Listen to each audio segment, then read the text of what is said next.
My high school story shaped who I would be today. I came from a Christian home, went to camps, was a believer, but I was desperate to have friends.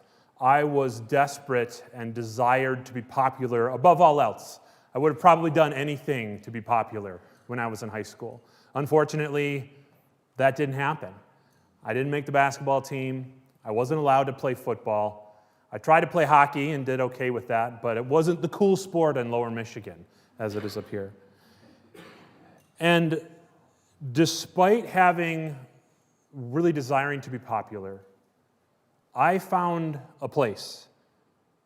I had heard about campus life when I was in school. I thought it was a group of people that visited college campuses to get you ready to go to college. I was like,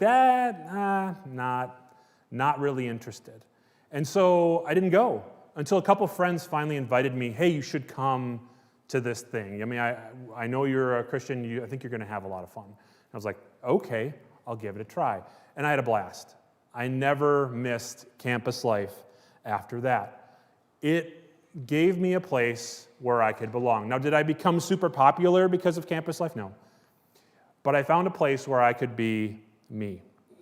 And as a senior, as I reflect back over the years, I think about a couple instances that happened. Number one, I had friends at that time who were acquaintances, the captain of the football team, the quarterback, captain of the basketball team, the cool kids in school, the ones I wished would have been my friends back when I was a freshman and a sophomore. And they said, hey, Bill, I think it would be a lot of fun if you came and partied with us this weekend. And I was like, I'm not really interested. And then another time they were like, hey, guys, they were talking to each other, let's get Bill drunk this weekend. And I was like, not interested, guys. Thanks for the offer. But I realized as I reflected back that because I had a place where I could be me, I had a place where I belonged, those things weren't tempting anymore. And so God used Youth for Christ and one of the ministries that Youth for Christ runs, Campus Life, to protect me and to give my story purpose. So let's pray. God, I just want to thank you for this day. I thank you for this place. And God, we just want to lift you high this morning. May the stories that are shared and the message from your word be something that's pleasing to you, and may you encourage all of us wherever we're at in our lives. Jesus, it's in your name that we pray. Amen. So my name is Bill. I have actually been doing youth ministry for 20 years. It's crazy. It's a crazy long time. I can't believe it. But it's exciting to also think back because really amazing things have happened during this time. My daughter, Hallie, is with me. I threatened her with having to come up and share a couple words, but I'm not going to make her do that this morning. Or play a game. We could play some games. Okay. We're not going to do that. I have another daughter who's 16, and she's learning how to drive. COVID kind of affected the driving. But as an adult who is trying to teach a child to drive, it's been crazy. If you've ever experienced teaching somebody to drive, it's a lot of patience. And she's always asking me how I'm doing. Am I okay? And I'm like, I'm supposed to ask you that, but yeah, I'm doing okay. But she actually is also working this summer at a camp, and so she's at home with my wife, and they're doing some training for the camp this weekend, and so it didn't work out. But I knew this would be a great thing for Pastor Tony to not have to do this weekend. I've been to a couple graduation parties over the years, and I know that all that goes into it. So Youth for Christ is wrong button. There we go. Youth for Christ, this is the mission of Youth for Christ. And it's that Youth for Christ reaches young people everywhere, working together with a local church and other like-minded partners to raise up lifelong followers of Jesus who lead by their godliness and lifestyle, devotion to the Word of God and prayer, and passion for sharing the love of Christ, and commitment to social involvement. There's a verse that really captures this that I love, and that's that the Son of Man came not to be served, but to serve, and to give his life as a ransom for many. That verse encapsulates the desire that I have and all Youth for Christ staff have to serve the youth that we work with. Youth for Christ has 5 core essentials that we also focus on. Widespread prayer. We include lots of people who live in the community in Duluth, where I live, and then people all around the nation, people like even here, who can pray for what's happening in the ministries. Loving relationships. We consistently pursue lost kids and engage them to build a relationship, lifelong relationship with Jesus. Faithful Bible teaching.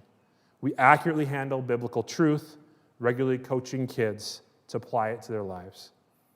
And then we have a collaborative community strategy, working together with local churches, agencies, and other partners to provide for these kids. And then finally, adults who empower. We develop leaders within the community to reach young people from the groups that they're involved in. And so it was 7 years ago that I met Pastor Tony, 6 years ago that I started helping with youth here at First Baptist. And over that time, I learned some really valuable lessons and some things that really helped me when I went to Minnesota. And so it was really exciting when Pastor Tony asked me to come back, because I wanted to come back and say thank you for letting me be a part of what you guys were doing, and I'm glad that it was able to help your youth ministry grow as well, and it's exciting to see where things are now. I've stepped away for 5 years and come back, and it's exciting to see what's happening here, and that's awesome. So Youth for Christ started in 1944, so that was a little while ago, in response to World War II. As young men were going off and serving, people were like, we need to reach them. And so large rallies started being planned, and actually the first full-time Youth for Christ staff member was Billy Graham. And so he started his rallies through Youth for Christ, and then that developed way beyond Youth for Christ, but Youth for Christ continued and did rallies. My grandparents actually became believers through a Billy Graham rally, and then actually were taking youth in their community to the Youth for Christ rallies in Detroit, Michigan. And so I actually have this heritage of Youth for Christ that I didn't know I had until a couple years ago, but that's how they became believers. And really that's how God used that in my life to go beyond just going to church, but to actually living that out in the school that I was a part of and went to. Now today, Youth for Christ is still, we have a quote that we're anchored to the rock, but we're geared to the times. And we don't do rallies anymore. We do ministries like Campus Life and City Life and Teen Parents. So there's a lot of ministries that we do, but it's a little different than when it first started. And we focus on a version of evangelism called three-story evangelism. And we focus on the fact that, you know what, we all have our own stories. And that's what I'm going to share a lot about today, are some stories. And then God has a story, and we're connected to God's story. And then as we interact with other people, we get to know other people, and they have their own story. And a lot of times, their story and our story begin to overlap as we get to know them. And as we know their story, we see ways that, man, if they had God in their life, that would really help out their story. And so that's something that we focus on as we're dealing with relationship evangelism with kids, is looking at their stories and saying, where is it that you have a hole that God can fill?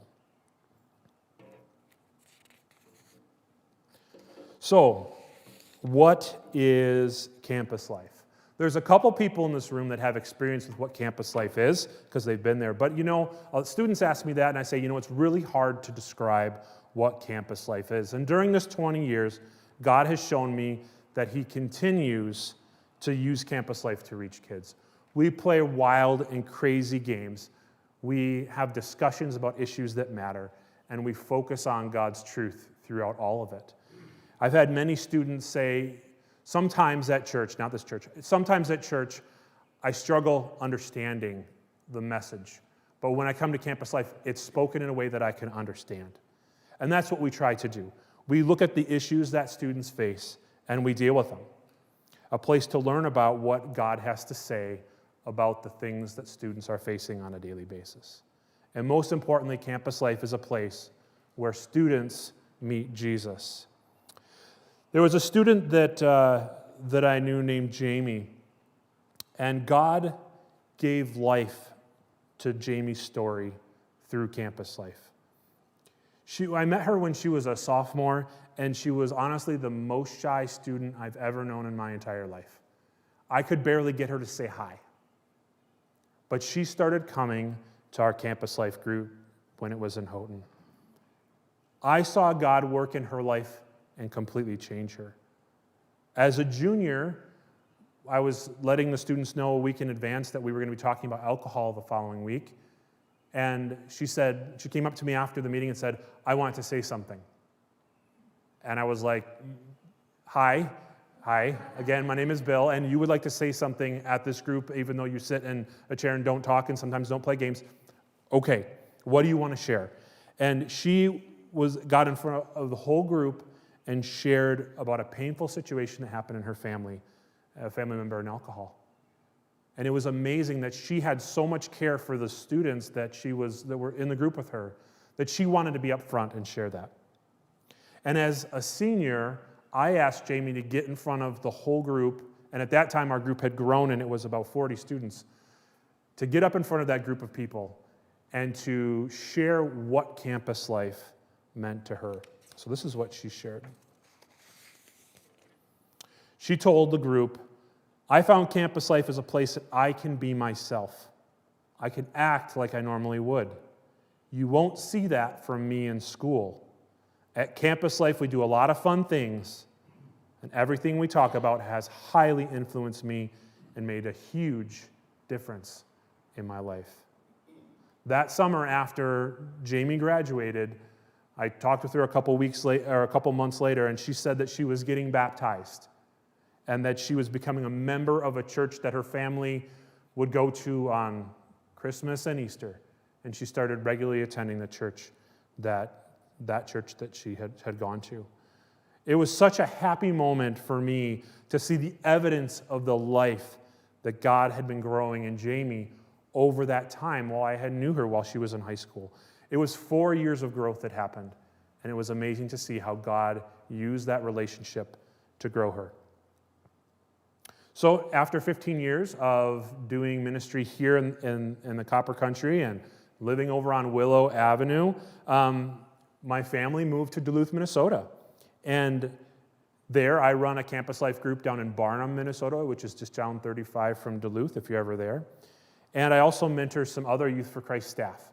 And we have a youth center in Duluth called the Encounter Youth Center.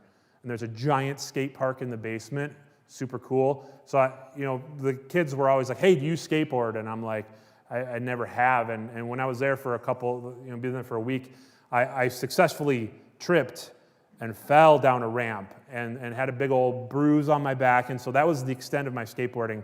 I got to ride down a ramp once. That was it. But the head of the Lakes Youth for Christ, which is the chapter in Duluth, has that. And they also have a gymnasium. And it's been a very unique 5 years that I've been there. We had some pipes freeze, and we had a waterfall in the building, which wasn't planned, but it would be a cool feature. But we had to completely renovate everything. The gym floor had to be replaced. We had to redo and repaint everything. So it's been times of starting and stopping. But during that time, I've been able to continue the campus life ministry down in Barnum. And so the skate ministry is really unique because I was kind of like, people still skateboard, and they do. A lot of them do. And in Duluth, we have a number of skate parks, and during the winter, it's a little not as snowy as it is there, but it's way colder, and kids can't get outside and skateboard, and so they come in. So we usually are open during the winter, and we'll have 30, 40 kids in the skate park skating, and so we have a night every single week where we have our skate church. So the kids come and they skate, and then they have food, and they sit down and listen to a message from the leader and volunteers. And our gymnasium, we have open gym where people come in, and we're trying to develop a City Life program which works with those inner city kids in Duluth, Minnesota. During COVID, we were able to minister with another group. There's a basketball group that meets in the Encounter. And that group started something, and we partnered with them called Seal the Cracks. And we were trying to help kids as because Duluth was distance learning for almost the entire school year. And so many of these kids weren't going to school, didn't have help at home. And so we tried to create an opportunity for them to come in. And the challenging thing was that many of these students hadn't done a thing in January for their entire school year. We found out that the school reported that over 1,000 Fs were issued in Duluth at one of the two high schools that are there. 1,000 Fs were issued because kids were just not showing up for distance learning. And so we came alongside youth and said, hey, how do we help you? We found some teachers that could help out, and we tried to mentor these kids as they were, where to even start? How do you start a math class you've missed half of it and haven't done a thing for? And so we came alongside them to help them out. In Duluth, there are a lot of issues. And I know some of those issues are here, but it's a different place to be. There's homelessness, and the opioid epidemic is very vast in Duluth. A lot of poverty and some race issues and class issues. Shootings have been rampant this year. It's been very hard. Last summer with some of the protests that happened right at the intersection that the encounter is located at, there were protests happening and people were there all the time. And so that was something that we were able to be right at the center of what was happening in the city. And that was a challenging thing, but it's why we're there. Because what do these kids do when they're faced with all this stuff? How do they safely go from place to place? So many parents that I've talked with have said to me, they've said, I feel safe for kids to be, and that's why parents love having their kids come. So in Barnum, we've been running the Campus Life program. It's been exciting to partner with a church down there and to get to know some kids that are very similar to kids that live up here. There's cowboy hats and camo, and they would rather go fishing and hunting than play video games, which I was surprised. But it's exciting to be a part of that group. And since we've been there, over the short 5-year period, we've had 16 kids accept Christ. And it's amazing. It's been amazing. And I actually went back and started looking over how many kids had accepted Christ. And all of a sudden I was like, that's more than I would have ever thought. And it's all glory to God for the things that he's done in this community and in these kids. And it's been a very unique time trying to reach kids with COVID. One of the things that God impressed on me immediately was be consistent. Whether kids show up for a Zoom youth group or Campus Life, if they show up for a Zoom hangout, if they show up in person, you be consistent. And that's what I did. And so for the last over a year, we've been meeting with kids 3 times a week. And one of the things that's been really exciting is we keep tabs of all the stuff for reporting. And so this is from the app that we use. And the RMA count, those are the number of activities I've done with youth.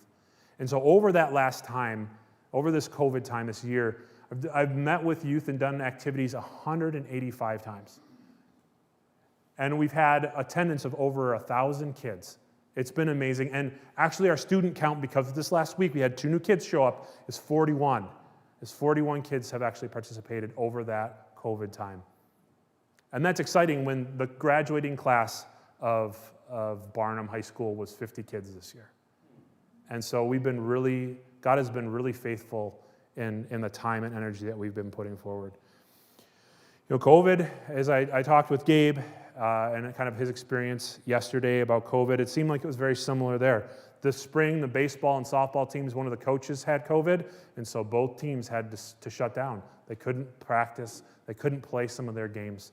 And it was hard because I knew 2 of the kids on the baseball team and a couple softball students are a part of our group. And one of the kids was a senior and he was a pitcher, and he didn't get to play. And then he had to quarantine for another 2 weeks because he was exposed to COVID again. Never had it, but he wasn't able to play his senior year of baseball other than a couple games. And I thankfully got to watch one of them. And we did some care packages. We got some big league chew, got some sunflower seeds, and took them to the baseball team. And that was a lot of fun, and they really appreciated that, and I know the parents did as well. Now, I've done some pretty crazy things in youth ministry. One of the craziest here, when we had a slime war. Caden, is it out? Is it all of it out? You guys all out? Okay. Yeah, well, that was That was awesome. But it's not the craziest thing, okay? This is the craziest thing that I've ever done in youth ministry. Cross stitch. Cross stitch, okay? When I was a kid, my mom did cross stitch, and so I did cross stitch. I thought it was kind of cool. And so I was meeting with the kids at, back in COVID when people were learning how to bake bread. They were learning all these new skills and abilities, taking photos of their food. And so I was like, hey guys, is there something you guys have always wanted to do? And one of the kids was like, I've always wanted to know how to embroider. And I was like, and then another kid said, oh yeah, that'd be cool. Girls, yeah, that'd be cool. And I was like, well, I know how to cross stitch. Okay, and so there's a lot of really cool stuff out on the internet now, like Plankton from SpongeBob. Okay, way cooler than when I was a kid and had to do cross stitch of precious moments and things like that. Anyway, so we all found little photos we could do, and we worked, and cross stitch happened. And in this photo, it's girls. Okay, we were working together, and I was teaching them how to do cross stitch, but we did cross stitch again. It came back up, and there was one night we had 12 students. Almost the whole group was doing cross stitch. 3 or 4 guys were doing cross stitch. It was a lot of fun. And I was like, you never know how God is going to use the things in your lives to reach people and to do crazy fun things. Last winter, this is a photo from our water fight. It was a whole lot of fun, and we were able to do it with COVID, which was really cool. And that's hard because a lot of the fun games we can't do. And so I'm really glad that that's going to be returning to normal. And so, these fun activities that we do, the reason why we do them is so we get to connect with these kids and that we can share Jesus with them. So recently I've been thinking about a story from Jesus' life that I just wanted to share a little bit on this morning. So this is near the end of Jesus' life. Jesus is actually on the way to Jerusalem and on the way to the cross. So this is in the book of Luke. So as Jesus approached Jericho, a blind man was sitting by the roadside begging. He heard the crowd going by, and he asked what was happening. And they told him, Jesus of Nazareth is passing by. So those who led the way rebuked him. I think we missed a little bit of a line there. It said that he called out, Son of David, have mercy on me. And so those who led the way rebuked him and said, be quiet. But he shouted all the more, Son of David, have mercy on me. So I'm going to pause there for a minute. This blind man is sitting there on the way to Jericho, and he's calling out to Jesus. When he hears it's Jesus, he knows the name of Jesus has gotten around, that he has a chance, that Jesus is coming to him. And so Jesus stopped and ordered the man to be brought to him. And when he came near, Jesus asked him, what do you want me to do for you? Lord, I want to see, he replied. And Jesus said to him, receive your sight, your faith has healed you. And immediately he received his sight and followed Jesus, praising God. And when all the people saw it, they also praised God. This reminds me of a story of a student named Zach. Zach came on our ski trip that we did, and on this ski trip, I had it planned out. On Friday night, we were going to talk about, just kind of introduce God, talk about who Jesus was. On Saturday morning, we were going to talk about sin and the reality that we live in and how ultimately, Saturday night, we need Jesus. Jesus can deal with the sin in our lives. And I was going to have a gospel presentation. It was going to be great. It was going to be awesome. It was all planned out. Friday night, after I get done just kind of introducing God, Zach's like, can I talk to you? I'm like, sure. And he's like, I need God right now. I need God. And I'm like, oh, you don't understand. I've got this planned out, right? We're going to do this. But that wasn't what happened. That night, Zach received God. Just like this beggar who was like, I'm not going to stop yelling. I want God. I need God. And there's times in our lives when we meet people that just desperately need God. And that's awesome. And Zach desperately needed God. But this story goes on. And it's kind of cool what happens. So this is outside of Jericho. Okay? So Jericho, you think, here's these people who are like rebuking. And I've wondered, like, why? Sure, a guy's making some noise, but why would they be rebuking him? You think these people who are from Jericho, maybe they had like a tour planned.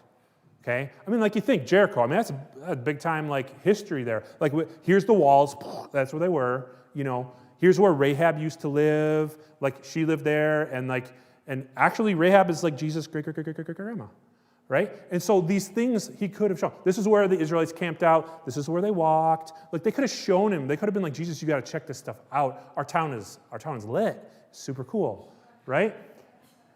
But they were really ultimately kind of stopping this guy had need. And so Jesus enters Jericho and was passing through, and there was a man was there by the name of Zacchaeus. Okay, I'm going to try not to sing this next part.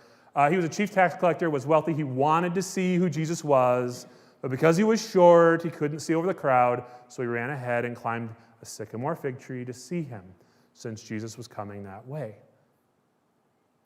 The story of Zacchaeus makes me think of Jamie's story and how she was so shy and wasn't really comfortable going up front and couldn't go up front, but she stayed back. She stayed back. It also reminds me of a story of a guy named Nathan. Nathan was a student I got to know all 4 years while he was in high school, and he never, ever came to campus life. We talked sports, we interacted, he graduated, and then he went to college. His first week of college, I get an email from Nathan. He says, "Can I still come to campus life?" And now, unfortunately, Youth for Christ focuses on 11 to 19-year-olds, but I knew plenty of people that worked in college ministry at Michigan Tech. So I said, "Hey, you do athletics. I know there is an athlete Bible study that I bet you would love." And he was like, "Really?" And I got him in touch, and he went to that Bible study, and he grew a lot. And he was a believer. He went to church, but he grew so much in college because of that. And that was really exciting for me, that God may not even use me. He may use somebody else, and that's fine with me. So Zacchaeus, when Jesus reached that spot, he looked up and saw Zacchaeus. "Come down immediately. I'm going to stay at your house." So he came down at once and welcomed him gladly. All the people saw this and began to mutter, "He's gone to the house of a sinner." So they were just praising Jesus because of the blind man. Now they're kind of muttering a little bit.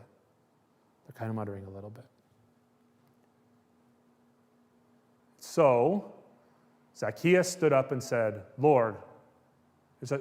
"Look, Lord, here and now I give half my possessions to the poor, and if I have cheated anybody out of anything, I will pay it back 4 times the amount." So Jesus said to him, "Today salvation has come to this house, because this man too is a son of Abraham. For the Son of Man came to seek and save what was lost." There are these crowd people, and there are some characters in this story and students that I know that never get to the place where they accept Jesus. I can think of one student. His name is Cody. He's a boxer. He actually had a fight yesterday. I was following it on Facebook. But he also loves art. And he comes from a family that's pretty hard off. And so I saw him doing art, and I was like, "Hey, if you ever need some supplies, let me know." And he's like, "Oh, that would be cool. That'd be cool if I had this, and this, and this, and this, and this." He's made this huge list of things that he needed. It was like, "All right, I got you." So to Hobby Lobby, everything was on sale. Bought a whole bunch of stuff and took it to him. And he's been just producing these amazing works of art. And it's been exciting to be a part and have that connection with him. And as I was talking with him, he's not at that place. He still doesn't understand God. He still doesn't know what he thinks about that. But that's the great part about what's happening, is this ministry is not just for a moment. It's over time. So these stories, this passage about Jesus' life, is so important to look at these ways that Jesus changed lives and the ways that God uses campus life and Youth for Christ to give life to students stories. There's a quote that I found that I love, and this is kind of like my purpose quote for what I do. And it's this: we must do all we can, engage them in ways they hear and understand, pointing them to the redemptive and transforming message of the cross. And that's what reaching youth is all about for me, is to pointing students to Jesus. And so we have, like any organization, we have needs. We would love for people to be praying for what we do because we can't do it alone. We can't take somebody like Cody and bring him to Jesus. It has to be through prayer. And I have some newsletters that are on some of the benches. If you need one, let me know and we'll make sure to get you one. But I have a newsletter that goes out quarterly, and if you want to be on it, I'd love to add you to our list. Financial support we raise support for what we do, and we thank First Baptist for considering us. And we just are so thankful because we can only do this because of people and churches just like you. So please pray for volunteers so we can reach even more youth, for growth and return to some normalcy after such a long time of COVID, for safety in our city, and for our finances and effective ministry. So I'd like to close us in prayer. God, we just want to thank you so much that you include us in your work, that you don't do everything and we just sit back and relax, but that you work through us. And God, I just want to thank you for Campus Life and for Youth for Christ and for the ways that you have used it to reach my life and so many other students' lives. God, I thank you for First Baptist and ask that you continue to guide and direct them as they are ministering to this place.